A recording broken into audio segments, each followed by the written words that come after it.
Assalamu alaikum.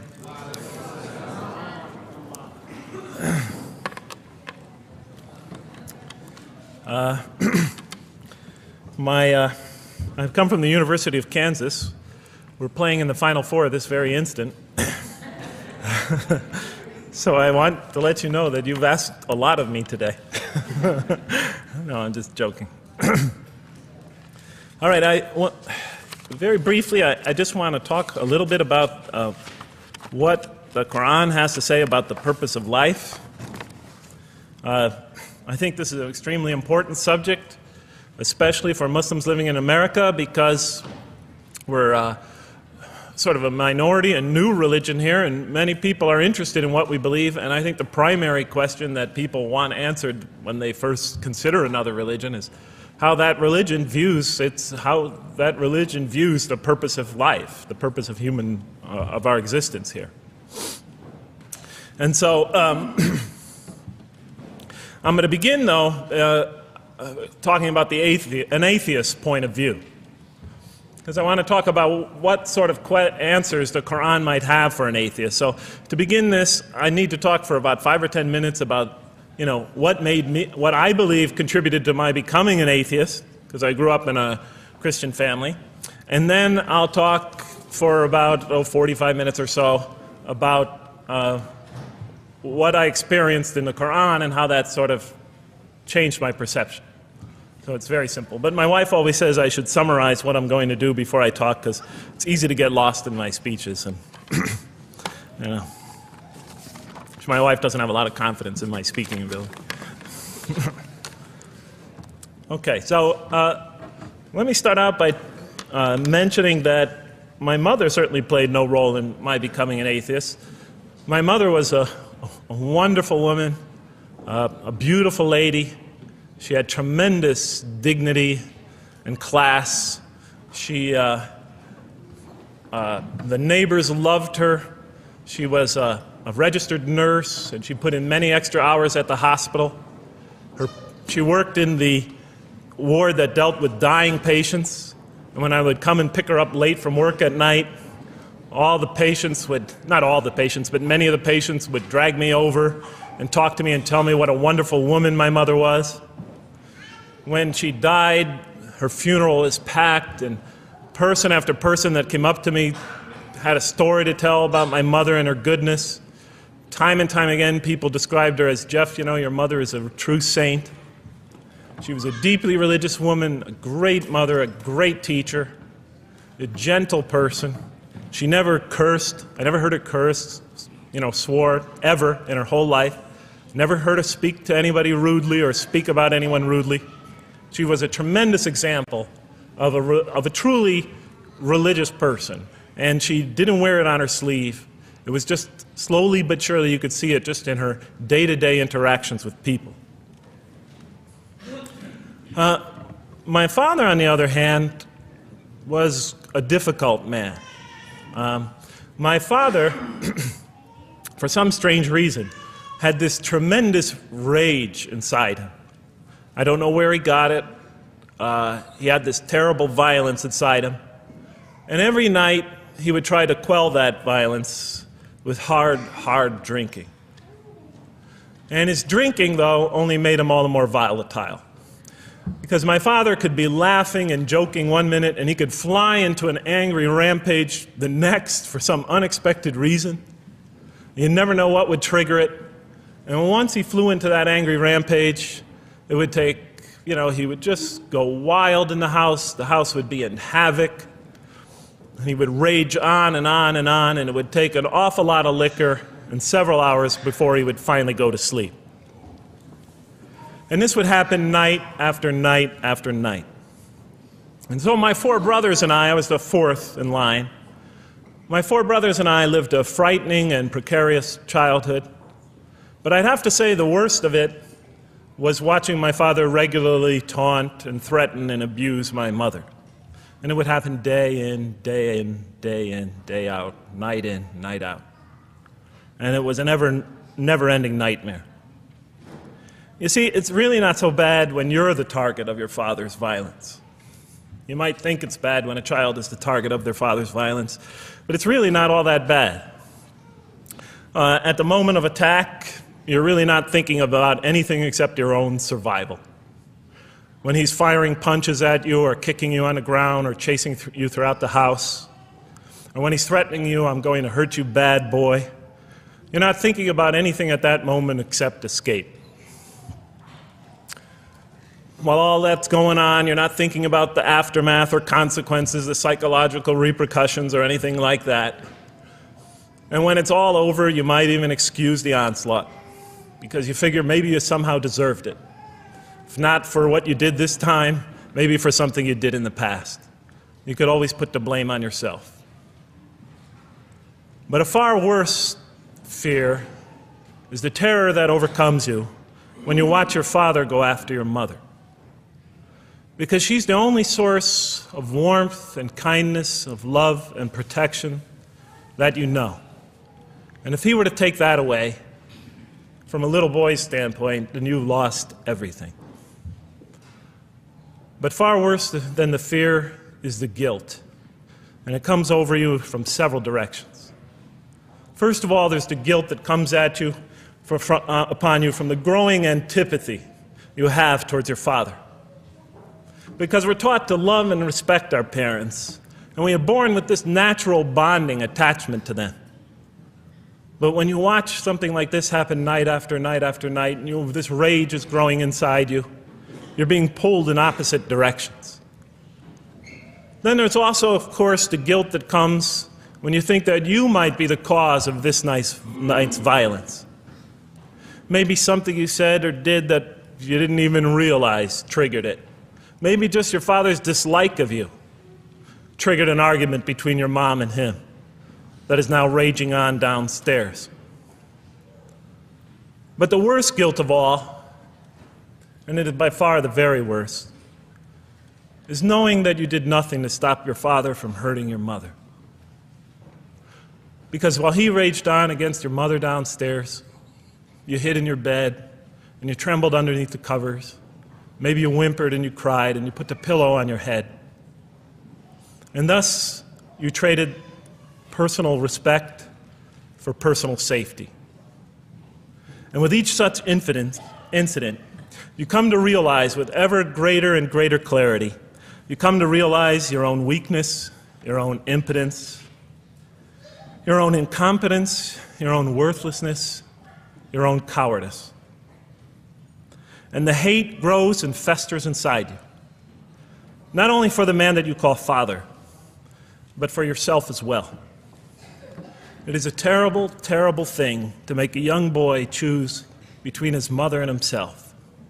It is extremely unfair. I noticed that tomorrow there's going to be tomorrow morning a lecture about spousal abuse given by Dr. Shaheen Rizwan. I hope you'll all attend it. I think it's a very important subject. When I was little, I used to daydream about life without my father. I just wanted the violence to go away. I wanted not to be afraid anymore. I felt like I was trapped in a bad dream and there was no way out. And so I prayed to God again and again and again to remove my father from our lives. But he was always there, and very soon I began to wonder if God really was. I could not fathom why God would subject my mom to such lifelong punishment. I could not imagine what great sin she must have committed, or that we, her children, must have committed to deserve my father. I didn't have the maturity to sort out such questions, but I had enough fear and anger to provoke them. I was too young to see the wisdom in allowing my mom to suffer the violence and abuse of my father. I was too young to understand why God would let innocent children tremble night after night after night in their beds, fearing that they might not see their mother the next morning. I was too young to see how the mercy of God could even extend to my father with all his terrible failings. All I could see in my world was chaos and violence and fear, and so it became easy for me to question the existence of God. And I began to do that at a very early age. I'll even say that the turmoil of the 60s and 70s that's the age when I was a teenager, in the late 60s, early 70s, only reinforced my skepticism.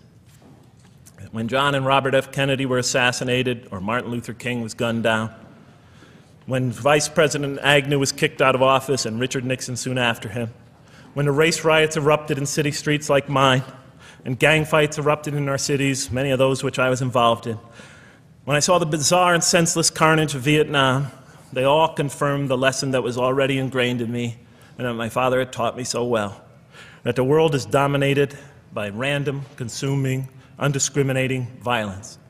And very soon I began to ask why. Why would God make it that way? Why wouldn't He just pop us into heaven from the first and spare us all this suffering? Why does He let little children in Vietnam get napalmed and run down the street naked on fire when they had done nothing to deserve it?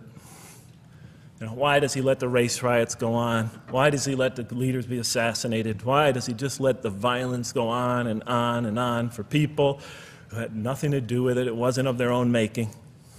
Why didn't He just make us angels and pop us into heaven if He could make us angels, which I was always taught He could? Why did He make us so susceptible to sin? Why didn't He make us impervious to it, like He made the angels?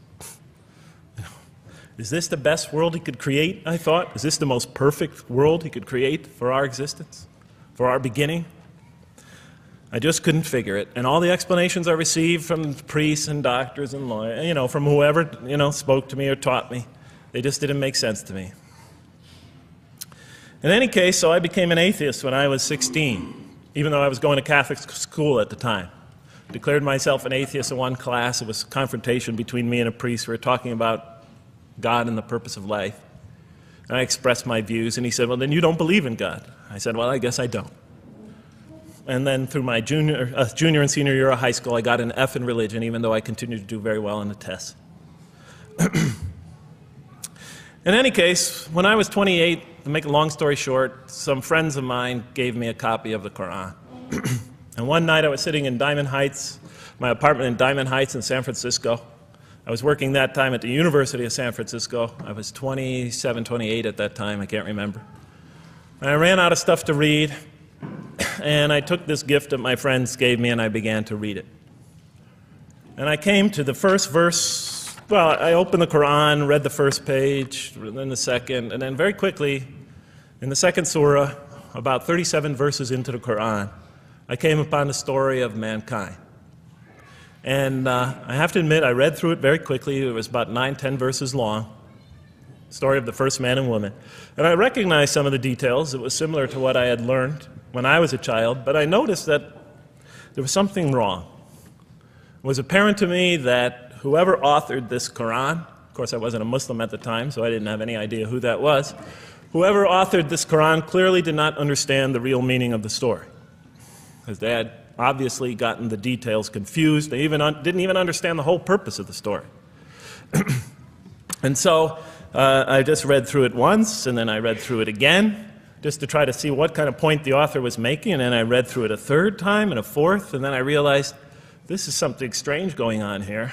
I'm going to read this much more carefully. I'm going to need to go through this story line by line, verse by verse, because it's obvious that the author is trying to bring out another point. And I wasn't quite sure what it was, but definitely he packs a lot of meaning into almost every word. And I thought the writer at least seems to have a great measure of brilliance. And so I'll try to sort of take you through what my experience was as quickly as I can. So I came to the 30th verse of the second surah, Surah Al-Baqarah, and it began like this. It said, "Behold, your Lord said to the angels, I am going to place a vicegerent on earth." The Arabic word is khalifa. It means a representative or an emissary of mine. "I am going to place a vicegerent on earth." And they said, the angels said, "Will you place therein one who will spread corruption and shed blood, while we celebrate your praises and glorify your holiness?" And God said, He said, "Truly I know what you do not know."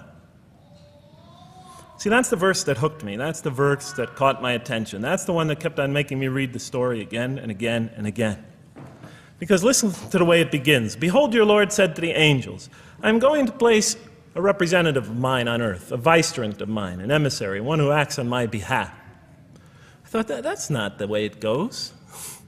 You're not supposed to be placing man on the earth in some positive role, some elective office. You place man on earth as a punishment for his sin. Clearly, I knew the author didn't quite get the point. But still, it was an amazing line. But then I come to the next line, and it says, and the angels say, will you place her in one who will spread corruption and shed blood, while we celebrate your praises and glorify you? I looked at it again. I couldn't believe the question. They said, will you place her in one who will spread corruption and shed blood, while we, the angels, celebrate your praises and glorify you? I looked at that and I said, exactly. That would be my question. Why would you create this being, supposedly for some positive role, when he's capable of doing tremendous wrongdoing? When he could spread corruption and shed much blood? Why would you create this violent and pernicious creature when you could create angels? As the angels clearly say, well, we, the angels, celebrate your praises and glorify you. They were asking one of the most fundamental questions in the entire history of religion. Why create you, man, this utterly fallible creature, this creature who could rebel against God's will, who could do such tremendous wrongdoing, who could wreak havoc like no other creature on earth, when you can make them angels? And look where the question is being asked. It's being asked in heaven. It's almost like saying, look, why don't you just make them angels and be up here in heaven with us, you know? Why don't you just make him angels, pop him into heaven, he's fine. Why would you put him on earth where he could feel distant from you, where he can work out his worst criminal tendencies, act them out, feeling somehow independent and apart from you and free to do whatever he wants, when you could just make them angels and put them into heaven and make them perfectly submissive to your will? I looked at that question and said, that's my question. I'm not even a single verse into the story of mankind, and there before me I see my question. That whole question, everything that I ever thought, everything that I ever experienced, everything that I ever knew was in that question. It was as if the author took my life and wanted to pick out exactly the right question to humiliate me, to provoke me, to anger me. Why create man, this most destructive and violent creature, when you could make them angels? And then look at the answer. And he said, God said, truly I know what you do not know. You know, in modern parlance, we would say, I know exactly what I'm doing. I read that and said, what? You know what you do not know? You know exactly what you're doing? Well, please inform me. Tell me what you're doing. Because, you know, I'm 28 years old and I haven't figured out it yet. And I have a lot of issues that I'm still dealing with that's connected to this question. You can't just get off that easy. You can't just tell me you know exactly what you're doing. Not after what I've been through. Not after you made me this way. And then I realized, of course, I was arguing with a God I didn't even believe in. And that would happen several times as I read through the Quran. And sometimes I would just get into so agitated by what I read, I'd start arguing with this voice that I'm reading before me, that's calling to me. So we turn to the next verse. Well, it turns out that the Quran just doesn't dismiss the question. It starts to answer it a little bit. And in the next verse it says, and he taught Adam, God taught Adam, the names of all things. And then he placed them before the angels and said, tell me their names if you are right.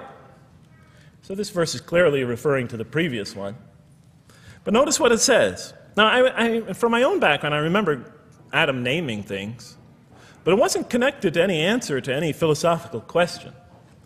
But here, notice what it says. And he taught Adam the names of all things. And I realized already, just from the first verse, you got to read these verses very carefully because it's packed with a lot of symbolism and meaning.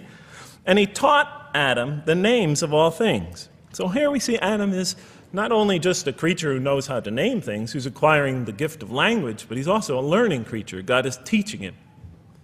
And right here, right in this verse, and it'll come even clearer in the subsequent verses, that the very first thing that the Quran is going to emphasize here is man's intellect. He is a learning creature. He is taught. And what is he taught? What is one of the great intellectual gifts he's given in response to the angel's question? The gift of language. Because through language, mankind could not only learn, but he could learn things not only through his own experience, but he could learn things that other people have experienced of times and places that are hundreds, thousands of years and miles separated from him. And so that all our knowledge becomes cumulative. Every generation learning from the generation before it. I'm learning today from authors I read from other sides of the world that may have existed 2,000 years ago. And so we all contribute to our collective learning and knowledge. And so I'll see later in the Quran, when the Quran will emphasize this again and again and again. Like in one verse it says, read in the name of your Lord who created. Created a man out of a tiny creature that clings. Read, it commands the reader. For your Lord is most bountiful. Why is he most bountiful? What great gift did he give you? For he taught man the use of the pen. And through it taught him what he otherwise could not know. And time again, the Quran will call upon man to use his intellectual faculties and swear by his intellectual faculties and to use them correctly because they play a fundamental role in guiding him to truth. I never came upon a scripture that puts so much emphasis on the correct use of our intellectual faculties, on the harnessing of reason in helping us attain to faith. And he taught Adam the names of all things. And then he placed them before the angels and said, tell me their names if you are right.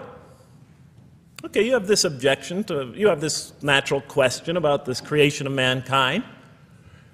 Here, this mankind is this human being, this human creature is a learning creature. He has many intellectual gifts. Here, I'm going to place these things before you. Tell me their names if you are right about man. And what did the angels say? In the next verse they say, glory to you. We have no knowledge except what you have taught us. In truth, it is you who are knowing, the wise. They say this task, this intellectual test that's put before them is beyond their grasp. Notice what they emphasize. We have no knowledge. This would take knowledge. This would take an intellect that they don't possess. In truth, it is you who are knowing, the wise. You got it. It's easy for you. You have the knowing, the wise. You have knowledge. You have wisdom. But this would take knowledge and wisdom that is beyond us. And so in the next verse we read, and he said, "O Adam, tell them their names." And when he had told them their names, notice how it's just like it's nothing for him. For mankind, he has this phenomenal ability. And when he had told them their names, as if it's just a triviality for man, he names them. "O Adam, tell them their names." And when he had told them their names, God said, "Did I not tell you that I know what is unseen in the heavens and the earth? And I know what you reveal and conceal?" And he's clearly going back to the angel's question. Yes, you have these natural concerns about the creation of mankind. Yes, he could do these evil things. But look at this tremendous intellect he has. This is something you have overlooked, that you haven't considered. And that's clearly the point of these verses. Even though I felt that the author didn't quite, it was as if I realized that he just didn't misunderstand the story. He was taking one of the great stories in the history of humankind, one of the fundamental greatest stories in the history of mankind, and molding it and using it as a vehicle for an entirely original message. And God said, "Did I not tell you that I know what is unseen in the heavens and the earth? And I know what you reveal and what you conceal?" In other words, didn't I tell you I know exactly what I'm doing? And then in the next, and didn't I not tell you that I know what you reveal and conceal? I looked at that. What question what did they reveal and what did they conceal? What did their question reveal and conceal? I thought about it for a minute. Oh, it's obvious. What did their question reveal? You just go back and look at the question. It revealed the sinful and sinister propensities of man. I mean, it's obvious, right? Why are you all looking at me like that? You're starting to scare me. You're all looking very serious. Am I losing you? Wow. Okay. So, they revealed the sinister and evil propensities of man. But what did their question conceal? And all you have to do is think about it for a minute. Human beings, yes, they could do evil. Yes, they could do wrong. Yes, they could create misery. But they could also do exactly the opposite. They could choose to do evil. They could choose to do tremendous good. They could choose to do tremendous violence. They could choose to show tremendous compassion. They could choose to be, to live by falsehood. They could choose to live by the greatest truths. They could be terribly ugly. They could be terribly beautiful. And up until that point in my life, I, like the angels, that only saw one side of the coin. For the first time when I read that verse, believe it or not, it was an eye-opener for me. I had always been obsessed with the evil potentials of human beings. When I read that verse, I realized that, and I had a great example right in front of me with my own mom, I realized that I had been blinded by only one side of human nature. So we go on to the next verse. And behold, we said to the angels, bow down to Adam, and they bowed down. But not so Iblis. Iblis is like the father of Satan. Satans, satanic beings, forces, creatures, existences. He refused and was arrogant. He was of those who reject faith. An interesting statement. And behold, we said to the angels, bow down to Adam. And they bowed down. Bowing down could symbolize two things. Bowing down could symbolize the superiority or potential superiority of one being over another, and so they bowed down to them. Bowing down could also mean that they serve that creature in some respect. Of course, the Quran says that all beings serve God, all created beings serve God. But this verse seems to be indicating, and the rest of the Quran will make it clear, that these angelic beings, these angelic entities, will serve the development of mankind. We'll even see later that the satanic beings serve the development of mankind. Both forces, angelic and satanic, will serve the development of mankind. Because one will present man with a choice to do the most altruistic things. The other will simultaneously try to influence man in the opposite direction. And so human beings will be moral creatures, and they'll have to make moral decisions. And it's in those moral decisions that they will grow spiritually and morally as human beings. And they'll take that into the next life. And the angelic and the satanic forces will be catalysts for those moral choices that they make. They will heighten the human being's awareness of the rightfulness and the wrongfulness of the choice he's about to make. And the self, the soul, the nafs, as they say in Arabic, will have to make the ultimate choice between good and evil. And that choice, that test will come again and again and again as human beings either grow or decline. And those tests will come again and again and again to try to help him towards his spiritual evolution, to bring him back. But that choice is ultimately ours. But I'm getting ahead of myself. And so we said to the angels, bow down to Adam, and they bowed down. But not so Iblis. Iblis is Satan, this rebellious force, this evil prompter, the one who whispers into the human heart. He comes into being. And with the introduction of Satan, we have the introduction of evil, that evil influences on human beings.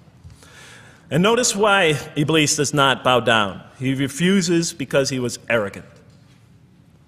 You know, we often hear what's the root of all evil? In the West, it's always money, greed, etc. Here the Quran says that, seems to be saying that the root of all evil is not always material wants. It's not always money, it's not always greed. At the heart of evil is arrogance. Putting yourself above all others.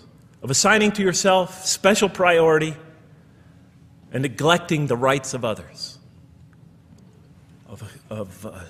Of pride and arrogance and envy, the source of evil. He was of those who reject faith. I looked at that verse and I said, okay, I mean, I get why you would create angels, to sort of influence man in a positive direction. But why in this story now are you introducing Satan? What sort of role was Satan play? And then, of course, you just think about it for a minute and you say, yes. The story is telling us that on one hand, we have these magnanimous urgings come from one direction. On the other hand, we have these satanic urgings coming from another direction. In other words, the Quran is telling us that man is not only a learning creature, but he's a moral creature. He has understanding of right and wrong. And God infuses those, allows those influences to come to him. Man is not only an intelligent being, but a moral being. And so, the Quran is not all that difficult to understand. You just sort of read it, I found, and you just sort of follow your nose through it and see what it's saying. I'm sure, as most of you in this audience know. Okay, so we see that man is not only a learning creature, but he is a moral being as well. There's another verse in the Quran that says, by the soul and that which whispers into it, or which breathes into it. It's morality, it's immorality, and it's God consciousness. Both of these we are under the influence of. And God allows us to be under the influences of. He creates us to be exposed to both influences. And then the verse says, truly he is successful, who causes it to grow. Causes his soul, his self, his real self to grow. And truly he is lost, who stunts it, who disallows, who destroys his personal growth. So mankind is not only an intellectual being, but a moral being. And we said in the next verse, O Adam, dwell you and your spouse in the garden, and eat freely thereof what you wish, and eat freely thereof what you wish. But come not near this tree, for then you will be among the wrongdoers. I looked at this verse and I was starting to wonder if the author was drifting back to the old story again. I was confused. And we said, O Adam, dwell you and your spouse in the garden, and eat freely thereof what you wish, but come not near this tree, for you will be among the wrongdoers. I thought it was drifting back to the old story. Man sins, man's punished for his sins with earthly life. Maybe the author is drifting, he had a good idea, and now he's drifting back to the sort of traditional story. Maybe he couldn't make his mind up what story he wanted. Except for a couple things about this verse, and this happened with almost every verse as I read through it, is that the whole tenor of the passage is sort of not what you would expect. I noticed that the Quran in this story has a tremendous penchant for understating things. Because it says, and said to Adam, dwell you and your spouse in the garden, and eat freely thereof what you wish, to Adam and his spouse. But come not near this tree, for you will be among the wrongdoers. I mean, there's no sense of God being threatened by the possibility of man eating from the tree. In this story, we don't see in this verse, we don't see that God is nervous at the prospect, that he's threatened by the prospect, that he's anxious about it. The tree that he picks, it seems like he's just picking out any tree. Nothing special about the tree. Go not near this tree, for you will be among the wrongdoers. Satan will later come to him and tell him it's a tree of eternal life, of a kingdom that never decays. Turns out to be a complete falsehood in his part. Nothing special about the tree. It's just a tree. God's not nervous at the prospect at all. In the tradition that I came from, God is threatened by the prospect. He has to put an angel with a fiery sword by to protect the tree, so that mankind never goes next to it again. I'm not putting it down, I'm just pointing out the difference of the story. They're both beautifully told.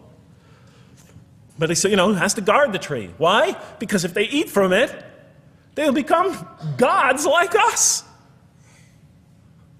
So this man, he already has a rebellious nature. Can you imagine if he eats from this tree?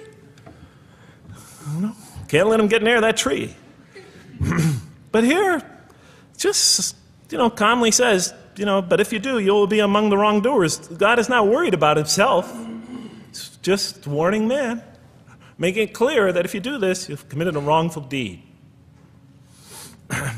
Again, the whole tenor of all these verses that you read through it is God knows exactly what he's doing. Okay, next verse. But Satan caused them to slip and expelled them from the state in which they were. And we said, go you all down, some of you being the enemies of others, and on earth will be your dwelling place and provision for a time. What? I said. I mean, you know, I was expecting now the rage, the anger, the violence, the jealousy. That's what I was expecting. Okay, they eat from the tree. Where's the rage, the violence? I'm going to punish you now. You're going to sweat on earth. And you're going to suffer, and you're going to stub your toe, and you're going to work, and you're going to labor. And you're going to die there for what you did. And where's the woman? All right? And the woman. All right? She's the one who's going to suffer the most. Right? She'll have to suffer labor pains and monthly cycles. Right? And bleeding and crying out when her children come into the world. And she'll scream out. And worst of all, the greatest humiliation, the man will rule over her. When he's obviously her intellectual inferior because she and the angels she and Satan seduced him, and he just bumbled along and committed a real, wrong deed. Well, I don't mean to make light of it. But the story is obviously different, though. You know, no threat here. As a matter of fact, look at the way it says, "O Adam, dwell you and your spouse in the garden, and eat freely thereof what you wish. But come not near this tree, for you will be among the wrongdoers." Then they make the mistake. But Satan caused them to slip and expelled them from the state in which they were. And we said, "Go all you down, some of you being enemies of others, will be adversaries of others. Some of you will be adversaries of each other, and on earth will be your dwelling place and provision for a time."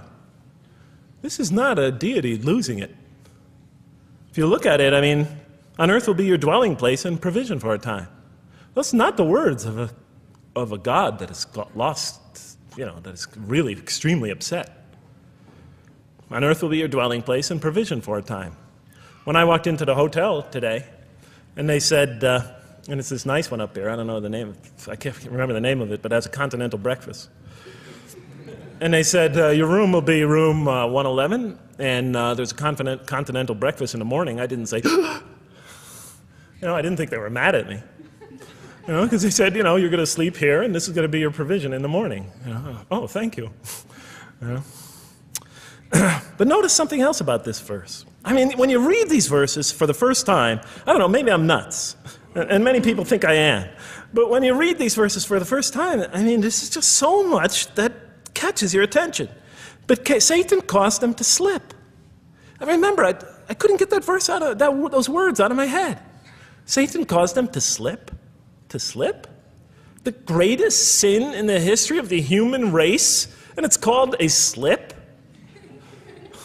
In my culture, slip means, you just momentarily, for a fraction of a second, you lose your focus. It's not a big deal.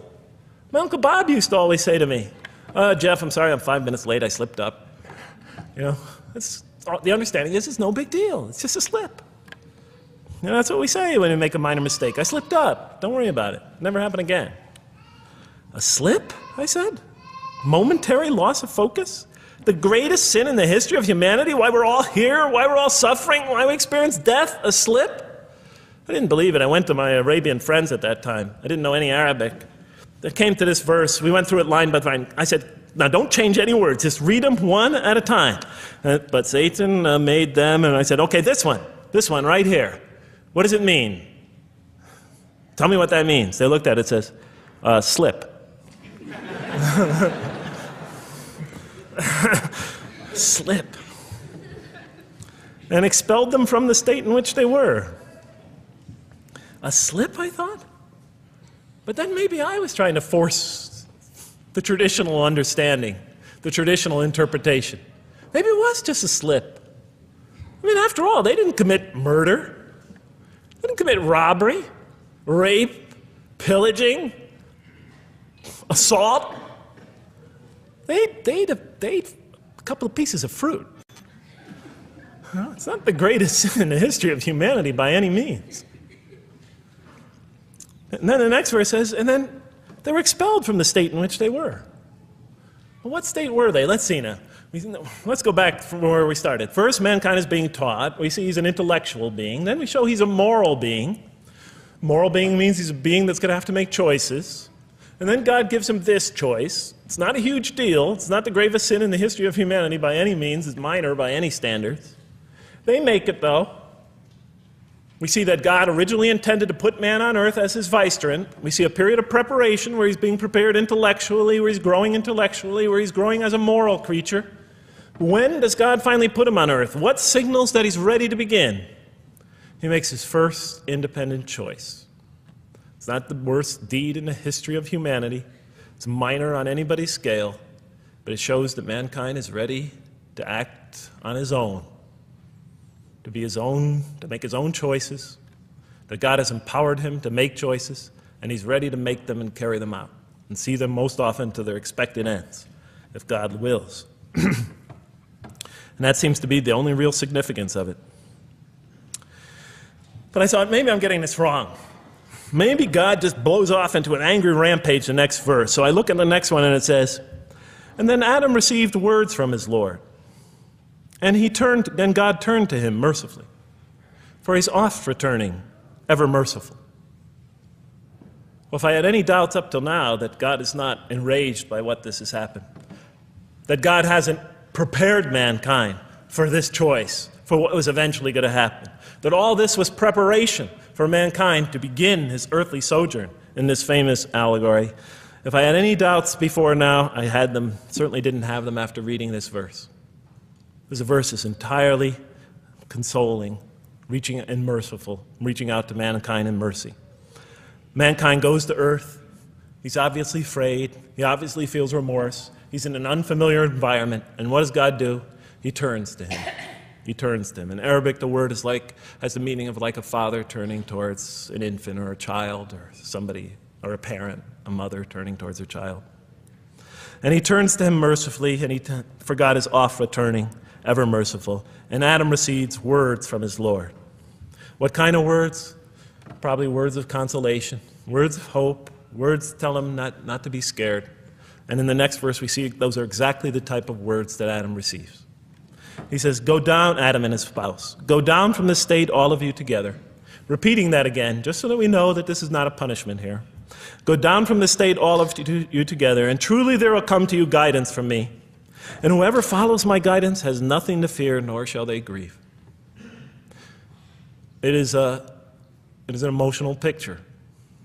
This young couple is here, in fear and in shame, feeling remorse, and God reaches out to them and turns towards them and tells them, you have nothing to fear, nor shall you grieve. I know this is tough for you, but you've been prepared for it up till now, through your entire existence. It had to happen. This is a necessary stage in your development, in your growth, but just hang in there, follow my guidance, be true to me and I'll be true to you, I'll guide you, I'll help you, I'll do whatever you need. Just follow my guidance and you have nothing to fear, nor shall you grieve. Okay. So I was impressed. I thought this author, whom I didn't know, I thought was extremely brilliant. Because the story is entirely coherent, but it's bringing out entirely new meaning. And it's stressing some things in the human equation that I would never have normally thought of. Actually, I thought these sort of things argued against the existence of God. Here, the author was using them to say, look at these. These play a fundamental role in the purpose of life. What? Intellect. Human beings have intellect. Right? In response to the angel's question, they are moral creatures, and they are subjected to evil and angelic promptings. And they have to choose between them again and again and again throughout their existence. And their growth, which the Quran talks about frequently, is going to depend on that. We're here to grow, as we will see. But it emphasizes choice. Human beings are creatures of choice. It also emphasizes suffering. Suffering. Hey, that's pretty nice writing. It also emphasizes suffering. Human beings are going to suffer here on earth. That's the first thing that the story mentions. Spread corruption and shed blood? Havoc, suffering, pain? Yes, these three things play a central role somehow, the story is saying, in our development on earth, in our very purpose of our development. These are the three things we've always had the most trouble grappling with, all theologies have. Why give us intellect if it leads us often to challenge in our minds the existence of God? If we can't reconcile the existence of God with our minds, with our reason, why give us choice if we could choose to do wrong? Just make us angels. Why let us suffer so on earth? Just pop us into heaven. And here the Quran is telling that these play essential roles in our attaining of faith. Not only these, of course, it also mentions guidance, God's forgiveness, revelation, etc., angelic forces, satanic temptation. It mentions all these other things as well. But these three essentially really caught my attention. I never expected that these three things would be emphasized. And so as I read through the Quran, I looked, anytime I saw anything that seemed to relate to this, I would write down notes and underline it. And I would walk up and down in San Francisco with my pen as I'm walking, because I like to walk about 7 miles every day, and I'd be underlining. My friends would always say, "Jeff, what book are you reading?" And I would lie to them. I'd tell them, "Oh, it's a great novel or something." I didn't want them to know that I was reading the Quran. I think they thought I was going nuts. But in any case, so very quickly, I was wondering, does the Quran really emphasize reason? Does it really emphasize choice? Does it really emphasize suffering? How much more time do I have, Madam Speaker? 35? 25, okay. I'll do the best I can. So let me just try to indicate to you, as I read through the Quran, and I'll try to get through this quickly, because you guys look tired. And I know you're interested to find out how that basketball game is turning out. Let's see, does the Quran really emphasize reason as essential to human growth, to this experience we're having on earth, to our very purpose? And the answer is definitely yes. So much so that even Western Orientalists, people who wrote against the Quran, said that this is a major feature of the Quran, a feature that you cannot miss. Henri Lemens, writing in the early part of this century, one of the famous Orientalists, who wrote very much against Muslims, hoping to unseat them from their religious belief. He wrote, "The Quran," and this is his quote, "is not far from considering unbelief as an infirmity of the human mind." Unbelief is, he thought, and he was saying it mockingly, is like, you can't think straight. You're not using your mind right, as my father used to say. Maxime Rodinson wrote at length about the rationalistic approach of the Quran to faith. And this rational tone of the Quran is one of its most salient features, beyond doubt. I'll just give you a few quotations. One of its fundamental themes is that people ignore or reject God's signs and corrupt religion precisely because they do not use their reason. And the Quran will say that again and again and again. The Quran says about the disbelievers, they refuse to reason and are a people who do not reason. I have 7 such quotes in the Quran. The Quran will say, "Will you not reason?"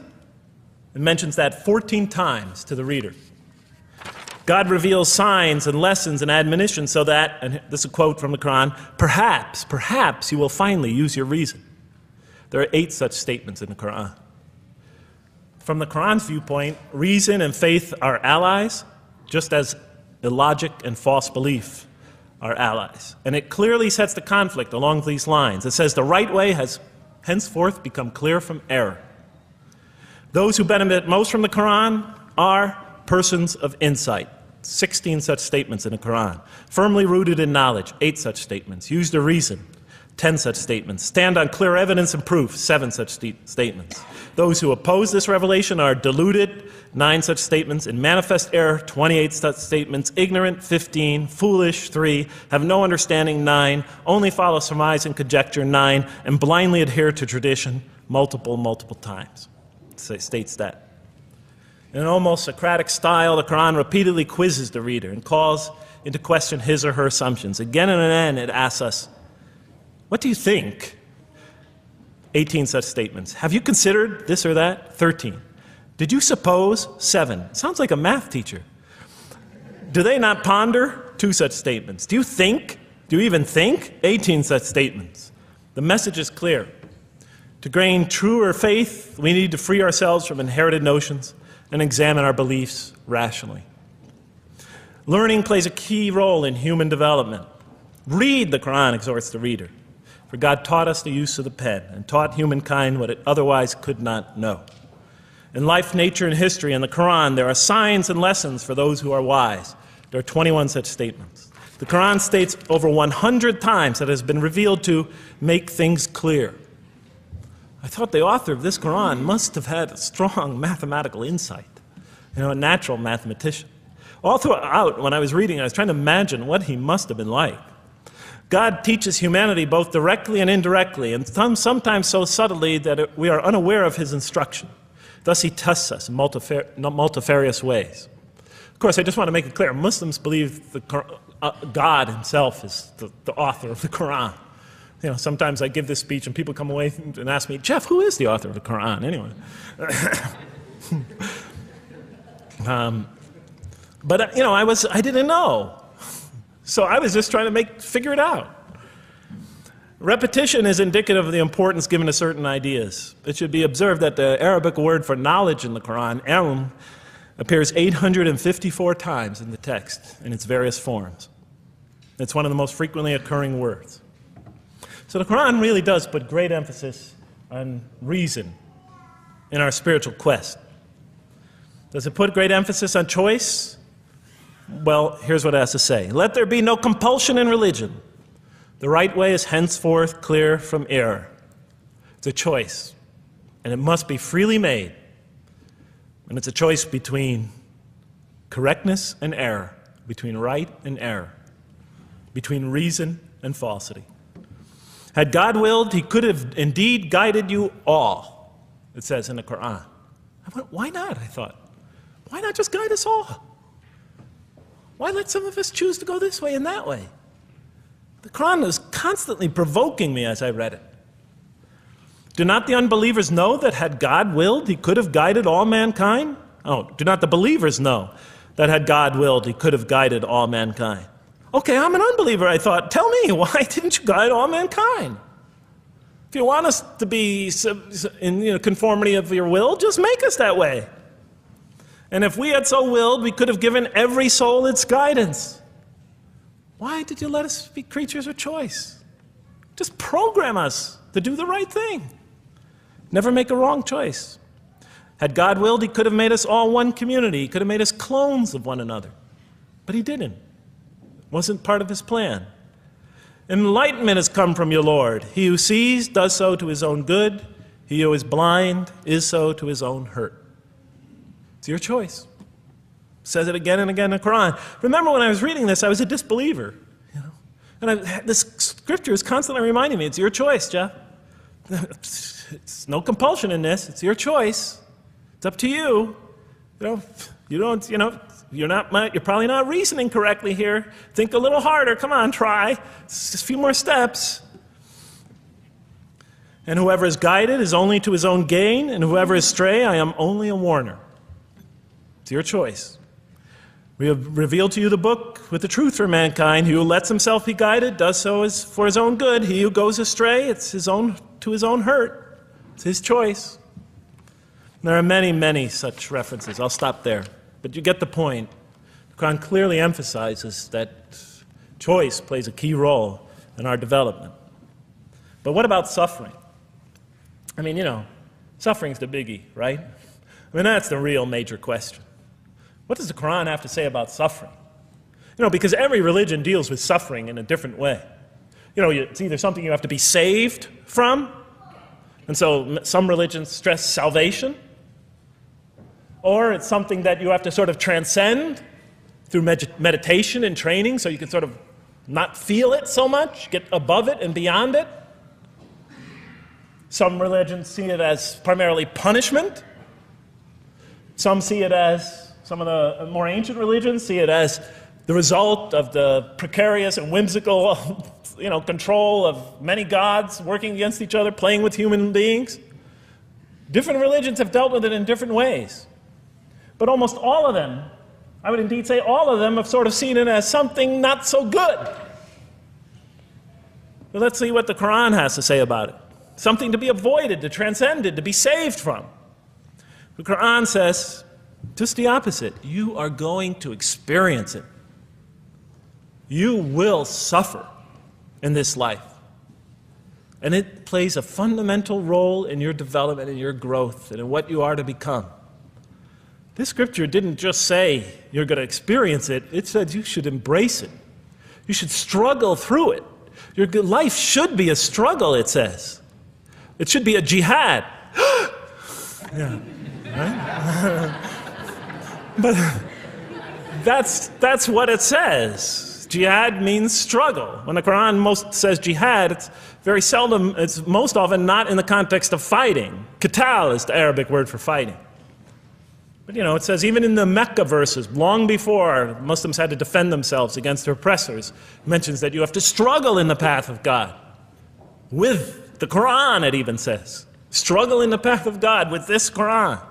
Life is a struggle. It says in one verse, most assuredly we will try you with something of danger and hunger and the loss of worldly goods, with the loss of your lives and the fruits of your labor. Most assuredly we will try you. It's not just talking about evil people, good people.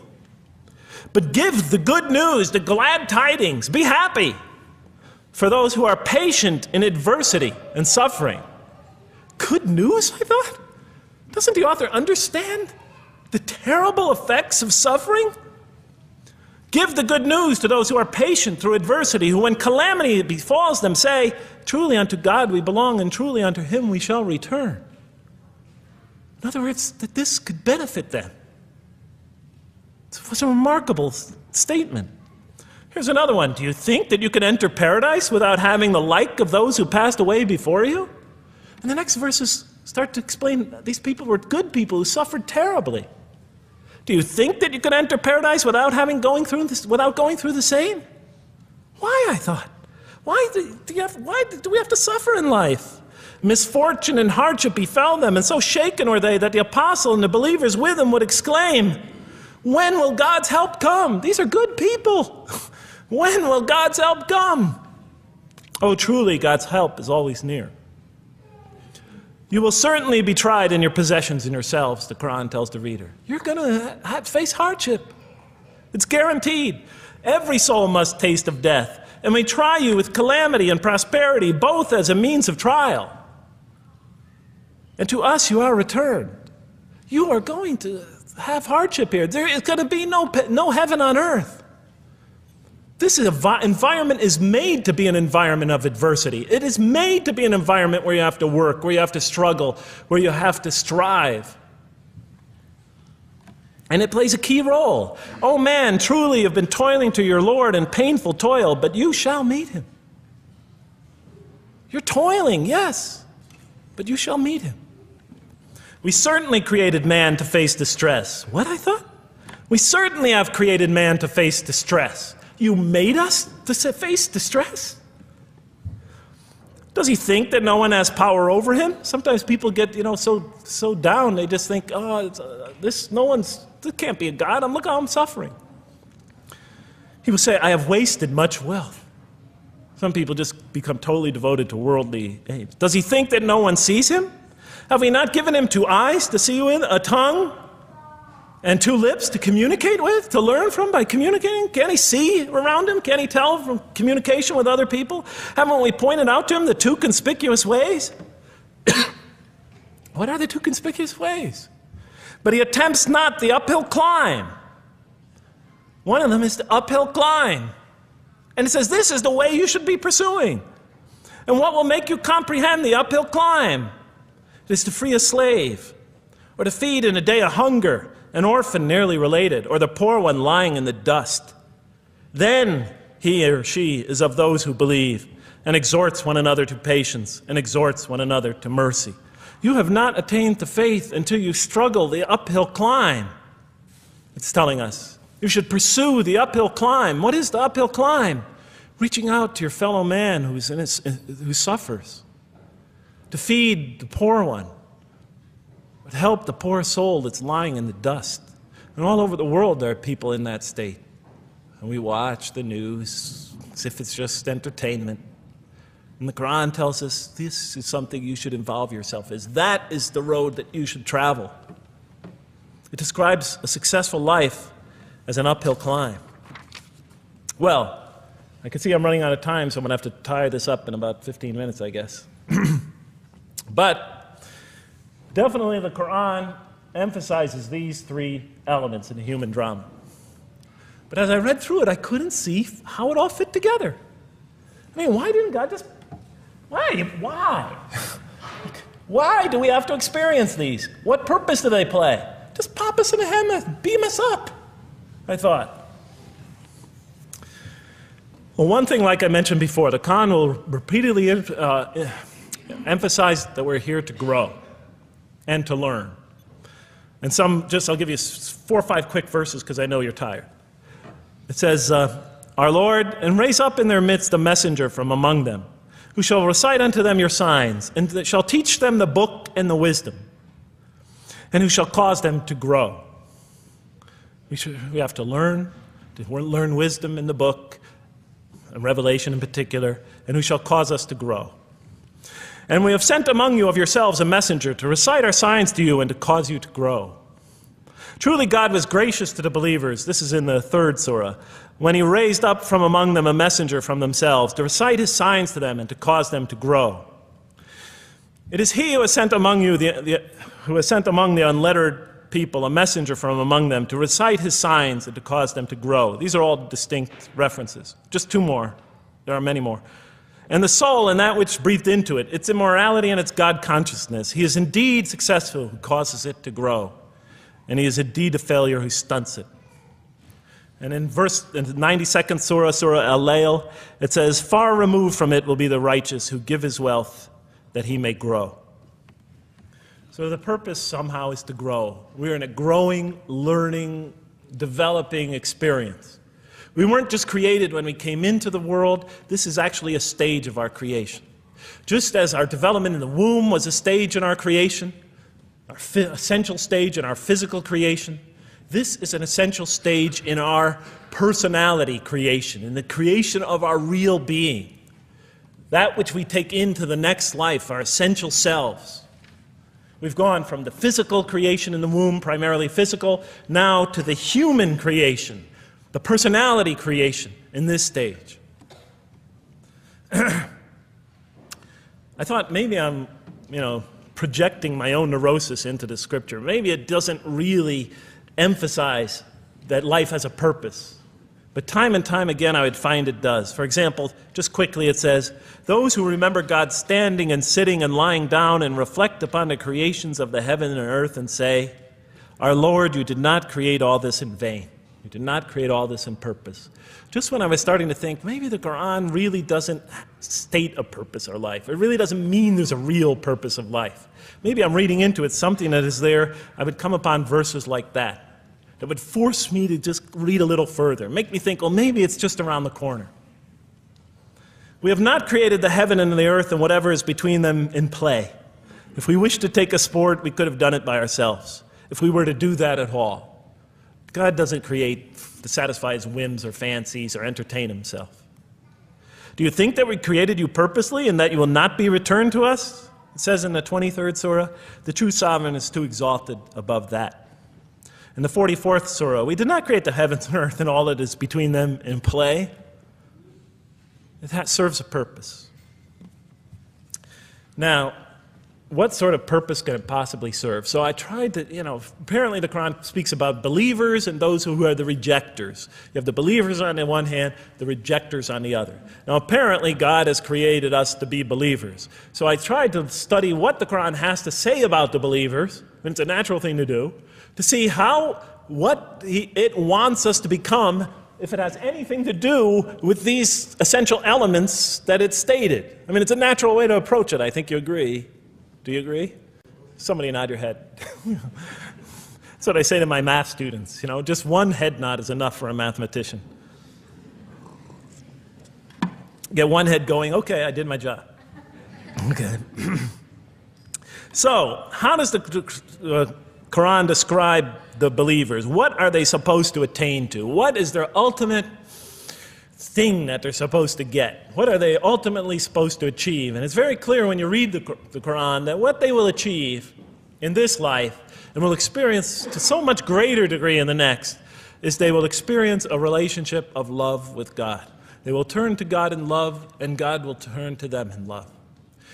In the Quran, God's mercy, compassion, forgiveness, kindness, beneficence, warmth, generosity, all the things we normally think associated with God are freely given to all mankind. But when the Quran speaks of God's love, we would normally think of that as God's love. But when the Quran speaks about God's love, it's talking about something very special. This love is always presented as a relationship between two. If we do not turn to God in love, then we just receive His mercy, forgiveness, kindness, beneficence, warmth, generosity, all those wonderful nurturing things, His nurturing, and we reject it. And so we never really experience that love, because we never really turn to it and open ourselves up to it. It is always there for us, but unless we enter into that relationship, that love, that give and take, that relationship of love is never develops. We reject it, and that's what the word kafir means.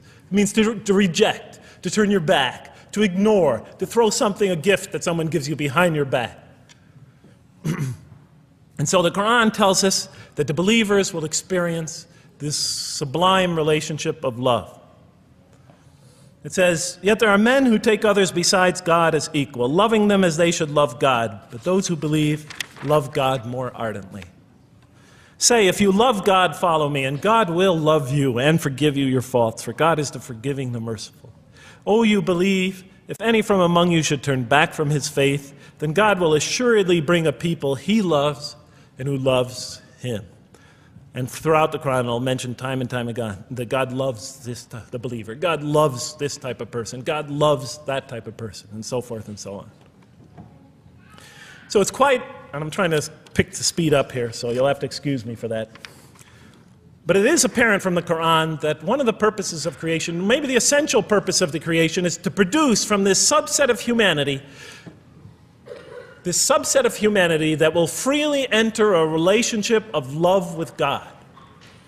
They will not only experience the beauty of other relationships in their lives, but this love that they will experience with God is the sublime experience that they will enjoy. Not only in this life, but infinitely greater in the next, when all the distractions, all the masks are stripped away.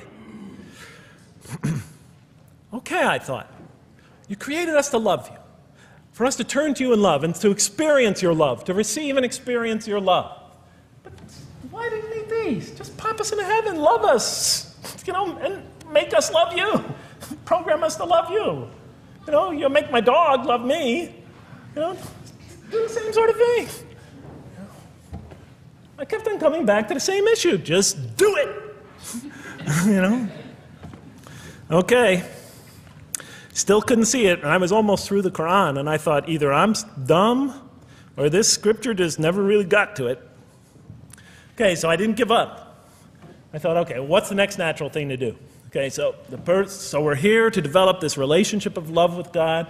The Quran tells us that, if we are believers and we do good, we'll experience great joy and peace in this life, not only through our relationship with God, but through complementary relationships with all the people around us in this world will be a one for us of peace and serenity, even though we have to struggle and survive and suffer.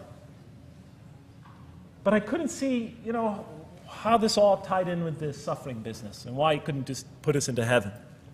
So what's the next natural thing to say? Okay, so we're created to have this relationship of love with God, to enter this relationship, to experience and receive all that he has to offer us. So the natural thing to do is to study the two partners in that relationship. What does the Quran have to say about us, the believer? What does it ask of him and her? What does it require of them? And then what does the Quran tell us about God? And then is there some essential nexus, some essential connection between them, and does it have anything to do with these? Because if the Quran doesn't show that, then the essential link that links all this together, that pieces it all together, is missing. And as I thought to myself, whoever this author is, and by now I knew he had fantastic genius, even though he came from the primitive confines of the most backward, most uncivilized sector of humanity, of people that had no literary history, really, to speak of, no great works of literature, no scriptures that preceded him, even though he came from the desert of culture. Even though this came out of that environment, and the mind behind it had to be tremendously and phenomenally genius to come out of that surrounding and produce something like this. If that essential link was missing, I knew that, he was great, but, and extremely great. But, what do you expect? How could anybody answer those questions? Nobody in the history of humanity has been able to answer them. Okay.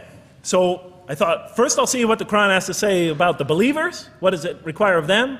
Then what it has to say about God, and see if there's some essential link. Are you following me? You're giving me the note. Get off the stage. Okay, I'll do my best. It's a deep subject. We're almost done. Bear with me a few more minutes. I'm sorry, really. I know Siraj Wahaj, when he gives these sort of speeches, he always says, okay, I'm finishing up now, and then 10 minutes later he says, you thought I was telling you to... I won't say that, but just give me a few more minutes. Bear with me. Okay, quickly. What does the Quran ask of the believers? From the Quran's many exhortations and its descriptions of acts and types of individuals loved by God, it's not difficult to compose a partial list of things that the Quran wants us to do, which it calls good deeds, time and time again. To believe in God, to have faith in God, to have a relationship with God, and to do good. So what does it describe as these good deeds? Well, as I read through the Quran, it says that, can I take this away? Remember, intellect, choice, suffering. It says we should show compassion. Show compassion. We should be merciful. I have the references here, but just excuse me, I'm not going to list them all. We're running out of time. We should be forgiving. Forgive others. We should be just. We should protect the weak. And defend the oppressed. Defend the oppressed. We should seek knowledge and wisdom. Knowledge, wisdom. Bear with me, ladies and gentlemen. We should be generous, truthful, and we should be peaceful. And we should love our fellow man. Love others. I'll just give you one verse because I know we're running out of time, Madam Speaker. Truly those who believe and do good will the most merciful endow with love. And to this end we have made this scripture easy to understand in your own tongue, so that you might convey a glad tiding to the God-conscious and warn those given to contention. So, to this end we have made this easy to understand, so that we'll learn to love others. Okay, that's all I'll say about that. I would like to say a lot more, but I don't have time. Now, what does the Quran tell us about God? You have to realize I'm just about through with the Quran here, on my first time reading it. And now I was really caught. I searched my head. What does the Quran tell us about God? It tells us nothing could be compared to him. That he's outside anything that we may compare to. That our definitions do not encompass him. That our reason cannot comprehend him. That he is transcendent and we are finite. That he is immortal. He transcends time and space and we are bound by it. That he is immortal, we are mortal. He is uncorporeal, we are corporeal. That we have no way of comparing ourselves to him. Nothing could be compared to him. I thought, oh my God, I'm so close and yet so far. Because I'll never understand the essential link between us and God and why these three things fit into place.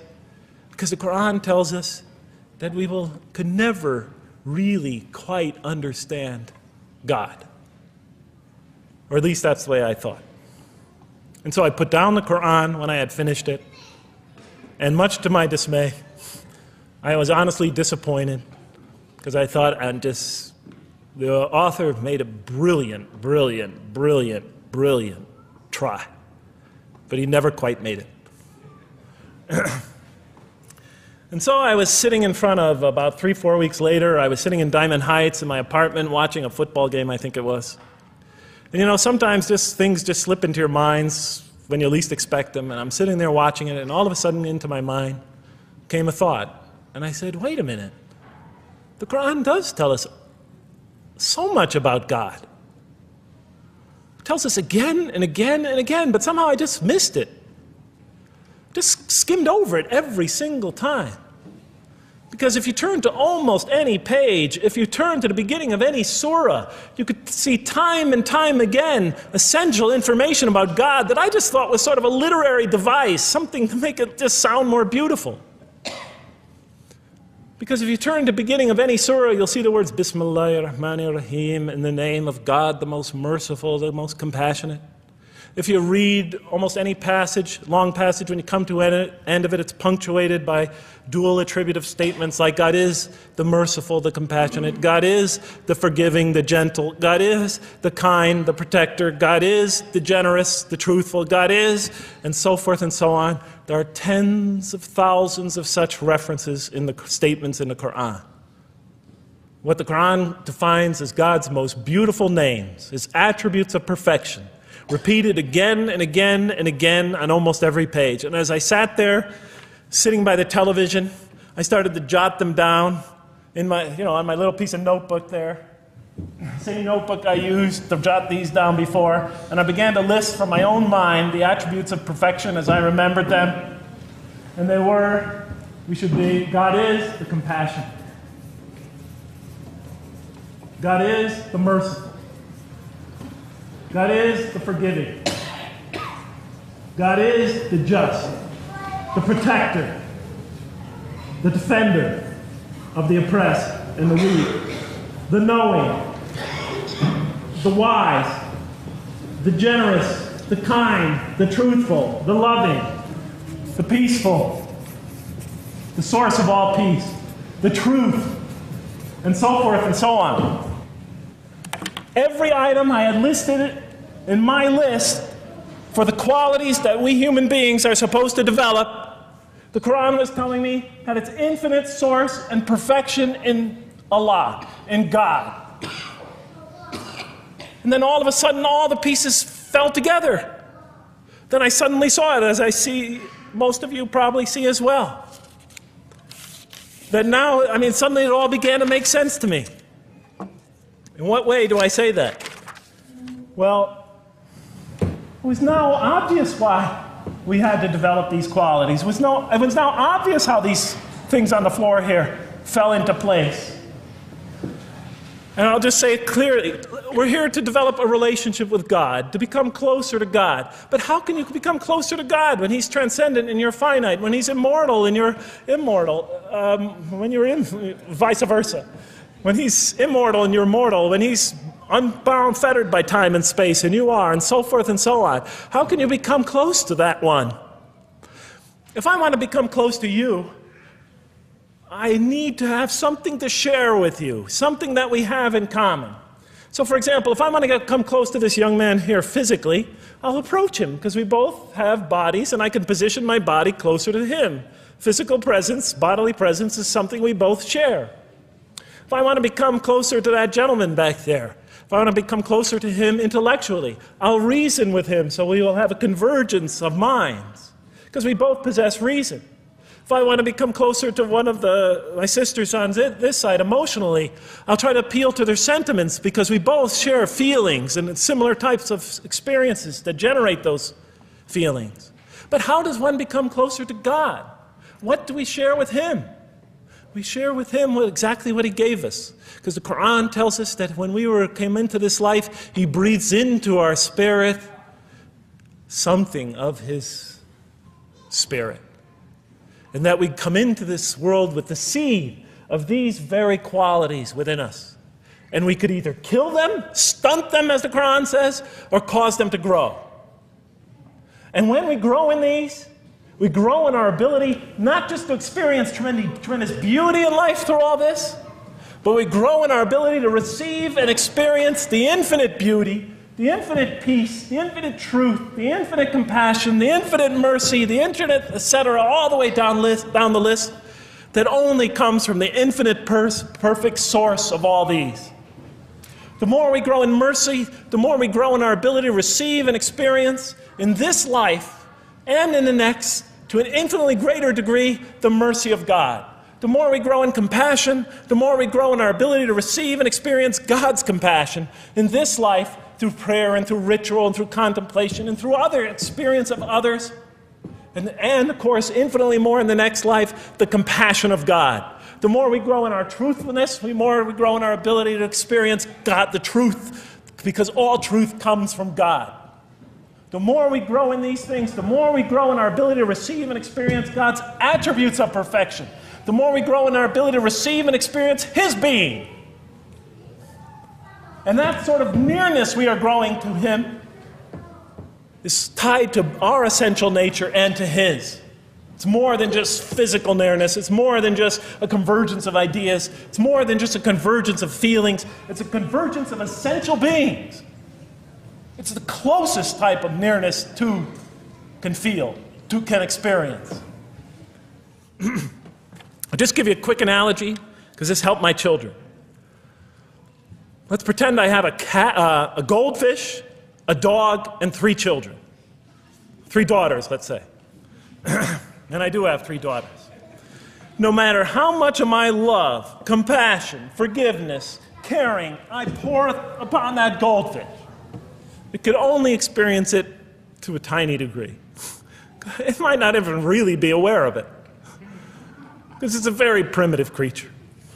But my dog, on the other hand, when I show it all my kindness, all my love, all my compassion, all of what is essentially me, it can experience it to a much higher degree than my goldfish. And through its interaction with me, through its own trying to give its own self to me, we could experience a quite wonderful relationship. But my children, especially as they grow older and go through their own experience and their own development, could receive and experience all the love and the compassion and the forgiveness and the caring and the generosity and the protection, everything I have to offer. They could experience my being to a much higher degree than my dog ever can. And we could have a relationship of beauty that I could never have with my dog. As much as I love animals, having had 3 daughters, I know that the relationship that you have with 3 beautiful daughters could never even come close. No other relationship could approximate that. Of course, my relationship with my wife is also extremely beautiful, and she might hear this too. And she's a wonderful woman, really. I mean, she's the source of so much beauty. But, okay, Madam Chairman, I am ready. So that seems to bring it all together. So now, I thought, wait a minute. That doesn't explain this. Why the intellect? Why the choice? Why the suffering? I thought, you almost had me, this Quran. You almost duped me. You almost tricked me, seduced me into accepting this philosophy. But wait a minute. What about intellect, choice, suffering? Why do we have to experience these? Why couldn't you just programmed us to be merciful, compassionate, forgiving, etc.? Why do we have to go through all this? And then, of course, the answer came to me as quickly as I thought of it. So we are creatures, and we grow, and we become. And yes, and you could make us anything you want, but you can't contain any of those attributes I listed without these 3 things. In mathematics, we try, 3 premises that go into, proving a theorem. We try to see if we could take one of them away, and if it's essential. And all 3 of these are definitely essential. For example, you could program a computer never to make an incorrect statement, but it doesn't become a truthful computer. Never heard anybody say to me, Jeff, this Macintosh is the most truthful computer I ever saw. If it's programmed, it's not truth. You could program a CAT scan to help the sick, but it doesn't become compassionate. Never heard a doctor say, Jeff, if you want to see a compassionate CAT scan, you come right over here. Right? Because all those things, compassion, forgiveness, truth, caring, love, all are born out of choice, suffering, and reason. In order to do a compassionate deed, when we consider reaching out to someone in compassion, that person, first of all, that's inconceivable without the presence of suffering, an environment where there's suffering. And when we decide to help them or not, we reason in our minds, what is this going to require of me? It's going to require some suffering on my part, some in my giving of myself. And without that mental process, it doesn't become a compassionate deed. And if it isn't by choice, it's not a compassionate deed. It's that choice that makes it compassionate. Same thing with truth. Truth is a choice between telling the truth or not telling the truth. Oftentimes we tell it when we're at risk to our own personal loss. The more suffering that might come out of that choice, the greater is the truth behind it. The greater an act of truthfulness. And all the time we have to weigh the consequences of that choice. If I tell the truth there, my teacher's going to give me an F. If I don't tell the truth, I might get an A. We weigh it in our mind. Last example, the famous wedding vow. Do you take this woman to be your wife in sickness and in health, for richer or for poorer, until death do you part? What are they asking us?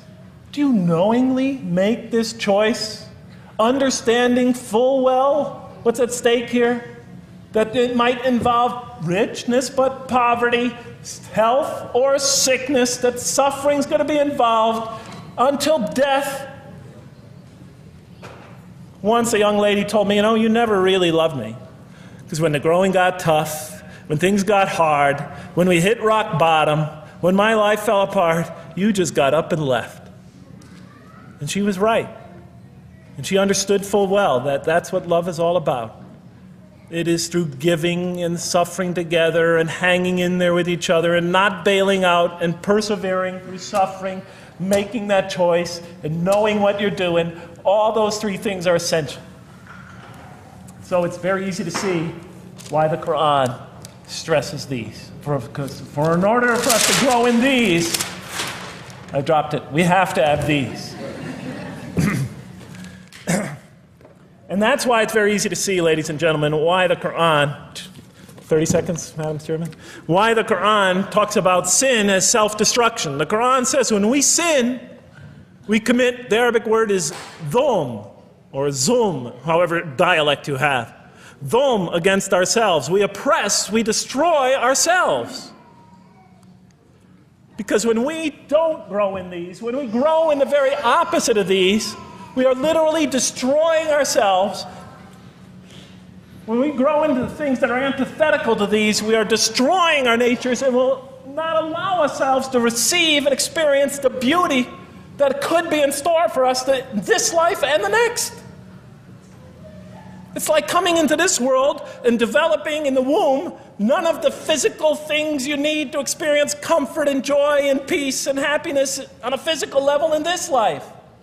It's as if you're coming into this life and you've destroyed yourself physically somehow in the womb, and you came into it and you had nothing to protect you from the cold, from the heat, from the harshness of the elements, from germs, from disease, nothing to protect you, nothing to satisfy, give you the ability to satisfy your thirst or your hunger, nothing for you to experience any physical comfort.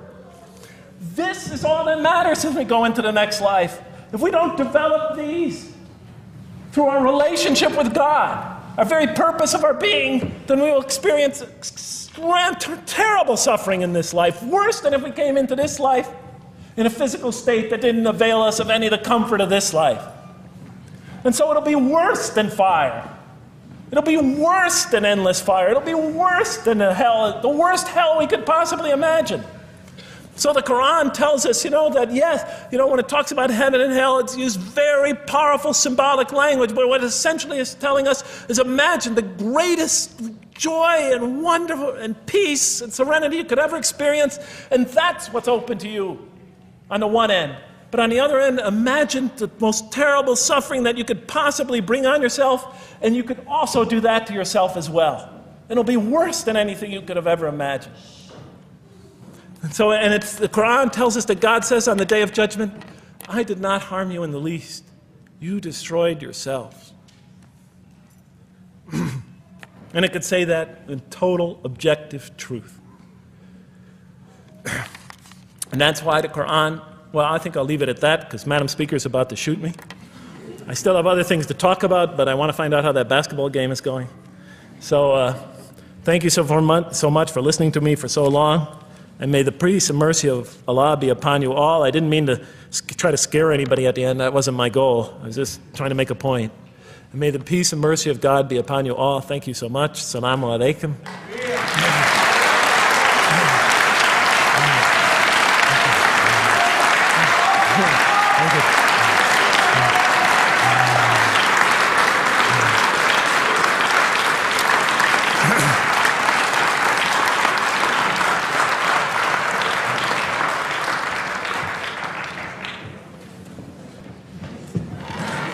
All right, we'd like to thank Dr. Lang for that very heartfelt, very long